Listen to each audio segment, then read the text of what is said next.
ಮಾಜಿ ಸಚಿವರೊಬ್ಬರ car ಅಪಘಾತವಾಗಿದೆ, accident ಆಗಿದೆ. ಆದರೆ ಅದೃಷ್ಟವಶಾತ್ ಅವರು ಪ್ರಾಣಾಪಾಯದಿಂದ ಪಾರಾಗಿದ್ದಾರೆ ಅಂತ ಹೇಳಲಾಗ್ತಾ ಇದೆ. CCL ಪಂದ್ಯವನ್ನು ನೋಡಿಕೊಂಡು ವಾಪಸ್ ಬರ್ತಾ ಇದ್ರು. ಆ ಸಮಯದಲ್ಲಿ ಈ ದುರಂತ ಸಂಭವಿಸಿದೆ. ನಿನ್ನೆ ವೈಜಾಗ್ನಲ್ಲಿ ನಡೆದಂತಹ CCL ಪಂದ್ಯ ಏನಿದೆ, ಆ ಪಂದ್ಯವನ್ನು ನೋಡೋಕೆ ಅಂತ ಹೋಗಿರ್ತಾರೆ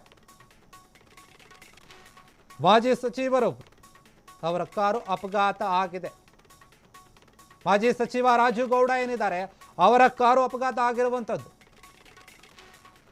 ಯಾದಗಿರಿಗೆ ಬರುವ ವೇಳೆ ಗಂಜಿ ಬಳಿ ಈ ಒಂದು ಘಟನೆ ನಡೆದಿರುವಂಥದ್ದು.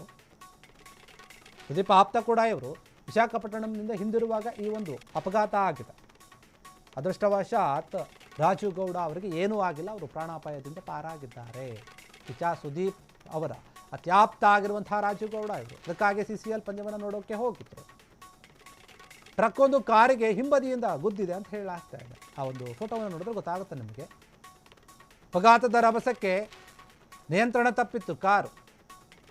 ಘಟನೆ ನಂತರ ರಾಜು ಗೌಡ ಅವರೇನಿದ್ದಾರೆ ಸ್ಥಳೀಯ ಆಸ್ಪತ್ರೆಗೆ ದಾಖಲಾಗಿ ಎಲ್ಲ ಪರೀಕ್ಷೆಗಳನ್ನು ಮಾಡ್ಕೊಂಡಿದ್ದಾರೆ. ವೈದ್ಯರು ಹೇಳಿದ್ದಾರೆ ಕಾರ್ನಲ್ಲಿದ್ದವರಿಗೆ ಮತ್ತು ರಾಜು ಗೌಡ ಅವರಿಗೆ ಏನು ಗಂಭೀರವಾದ ಗಾಯಗಳೇನು ಆಗಿಲ್ಲ, ಸಣ್ಣ ಪುಟ್ಟ ಗಾಯಗಳಾಗಿದೆ ಅಂತ ಹೇಳಲಾಗ್ತಾ ಇದೆ. ನಿಜಕ್ಕೂ ಕೂಡ ನೋಡಿ, ಒಬ್ಬ ಮಾಜಿ ಸಚಿವರ ಕಾರು ಅಪಘಾತ ಆಗಿದೆ. ಇದರ ಬಗ್ಗೆ ತನಿಖೆ ಕೂಡ ಆಗ್ತಾ ಇದೆ. ಮತ್ತು ಆ ಟ್ರಕ್ಕನ್ನು ಏನು ಬಂದು ಗುದ್ದಿತ್ತಲ್ಲ, ಆ ಚಾಲಕನನ್ನು ಬಂಧಿಸೋಕೆ ಹುಡುಕಾಡ್ತಾ ಇದ್ದಾರೆ ಪೊಲೀಸರು ಕೂಡ. ಪ್ರಕರಣವನ್ನು ದಾಖಲಿಸಿಕೊಂಡಿದ್ದಾರೆ. ವೈಜಾಗ್ನಿಂದ CCL ಪಂದ್ಯ ನೋಡಿ ವಾಪಸ್ ಬರ್ತಾ ಇದ್ರು. CCL ಪಂದ್ಯ ಅಂದರೆ ಅಲ್ಲಿ ಕರ್ನಾಟಕ ಬುಲ್ಡೋಜರ್ಸು ಸುದೀಪ್ ಅವರು ಅದನ್ನು ಮುನ್ನಡೆಸ್ತಾರೆ. ಪ್ರತಿ ಸೀಸನ್ ಕೂಡ ನಾವು ನೋಡ್ತಾ ಇದ್ದೀವಿ. ಹೀಗಾಗಿ ಆ ಪಂದ್ಯವನ್ನು ವೀಕ್ಷಣೆ ಮಾಡೋಕೆ ರಾಜು ಗೌಡ ಅವರು ಹೋಗಿರ್ತಾರೆ. ಪಂದ್ಯವನ್ನು ನೋಡಿ ಮುಗಿಸ್ಕೊಂಡು ವಾಪಸ್ ಬರಬೇಕು. ವಾಪಸ್ ಬರುವಂತಹ ಸಮಯದಲ್ಲಿ ಈ ರೀತಿಯಾಗಿ ಆಕ್ಸಿಡೆಂಟ್ ಆಗಿದೆ. ನೀವು ಗಮನಿಸ್ತಾ ಇದ್ದರೆ ಫೋಟೋದಲ್ಲಿ ಹೆಂಗೆ ಹಿಂಬದಿ ನುಚ್ಚುಗುಚ್ಚಾಗಿದೆ ಅಂತ ಹೇಳಿ. ಟ್ರಕ್ ಬಂದು ಹಿಂಬದಿಯಿಂದ ಗುದ್ದಿರೋದು. ಮುಂದೆಯಿಂದ ಆಗಿದ್ರೆ ಅವರೇನೋ ಇವರು ತಪ್ಪೋ, ಡ್ರೈವರ್ ತಪ್ಪೋ, ಇನ್ನೊಂದು ಮತ್ತೊಂದಂತ ಹೇಳ್ಬೋದಿತ್ತು. ಆದರೆ ಹಿಂಬದಿಯಿಂದ ಟ್ರಕ್ ಬಂದು ಗುದ್ದಿರೋದಂತ ಆ ಟ್ರಕ್ ಸವಾರ ಏನಿದ್ದಾರೆ ಚಾಲಕ, ಆತಂದೆ ತಪ್ಪಿರುತ್ತೆ. ಆತ ಯಾಕೆ ಬಂದು ಗುದ್ದಿದ, ಆತಂದ ಏನಾದರೂ ಒಂದು ಟ್ರಕ್ನಲ್ಲಿ ಏನಾದರೂ ಸಮಸ್ಯೆ ಇತ್ತಾ ಗೊತ್ತಿಲ್ಲ. ಟ್ರಕ್ ಆತನಿಗೆ ಕೂಡ ಏನೂ ಆಗಿಲ್ಲ, ಇವ್ರಿಗೂ ಕೂಡ ಏನೂ ಆಗಿಲ್ಲ. ಕಾರಿಗೆ ಮಾತ್ರ ಡ್ಯಾಮೇಜ್ ಆಗಿದೆ. ಹಾಗಾಗಿ ರಾಜು ಗೌಡ ಮತ್ತು ಅವ್ರ ಜೊತೆ ಯಾರ್ಯಾರಿದ್ರು ಕಾರಲ್ಲಿ ಅವರೆಲ್ಲರೂ ಕೂಡ ಹೋಗಿ ಸ್ಥಳೀಯ ಆಸ್ಪತ್ರೆಗೆ ಚಿಕಿತ್ಸೆಯನ್ನು ಪಡೆದಿದ್ದಾರೆ. ಕೆಲವೊಂದು ಪರೀಕ್ಷೆಗಳನ್ನು ಮಾಡ್ಕೊಂಡಿದ್ದಾರೆ.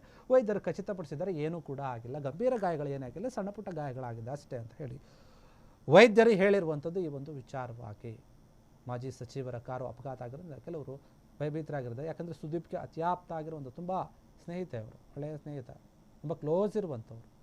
ಹೀಗಾಗಿನೇ ರಾಜು ಗೌಡ ಅವರು ಆಗಾಗ ಸುದೀಪ್ ಅವ್ರನ್ನ ಭೇಟಿ ಮಾಡ್ತಾ ಇದ್ದಾರೆ. ಈಗ ಪಂದ್ಯ ಆಡ್ತಾ ಇದೆಯಲ್ಲ, ಅದನ್ನು ನೋಡೋಕ್ಕಂತ ಹೋಗಿದ್ದಾರೆ. ಕರೆದಿರ್ತಾರೆ ಸುದೀಪ್ ಅವರು ಬನ್ನಿ ಅಂತ ಹೇಳಿ. ಇವರು ಹೋಗಿರ್ತಾರೆ ವೈಜಾಗ್ನಿಂದ ಬರಬೇಕಾದ್ರೆ ವಿಶಾಖಪಟ್ಟಣಂ, ಅಲ್ಲಿಂದ ಬರಬೇಕಾದ್ರೆ ಈ ಒಂದು ಘಟನೆ ಸಂಭವಿಸಿದೆ. ಏನೂ ಕೂಡ ಅವ್ರಿಗೆ ಆಗಿಲ್ಲ, ಅವರು ಪ್ರಾಣಾಪಾಯದಿಂದ ಪಾರಾಗಿದ್ದಾರೆ ಎನ್ನುವಂಥ ವಿಚಾರ ಕೇಳಿ ಬರ್ತಾ ಇದೆ. ಕ್ಷಣ ಕ್ಷಣದ ಸುದ್ದಿಗಳಿಗಾಗಿ ಫ್ರೀಡಂ ಟಿವಿ ಸಬ್ಸ್ಕ್ರೈಬ್ ಮಾಡಿ, ಲೈಕ್ ಮಾಡಿ ಹಾಗೂ ಫಾಲೋ ಮಾಡಿ. ಹೊಸ ಸುದ್ದಿಗಳ ನೋಟಿಫಿಕೇಶನ್ಗಾಗಿ ಬೆಲ್ ಐಕಾನ್ ಮೇಲೆ ಕ್ಲಿಕ್ ಮಾಡಿ.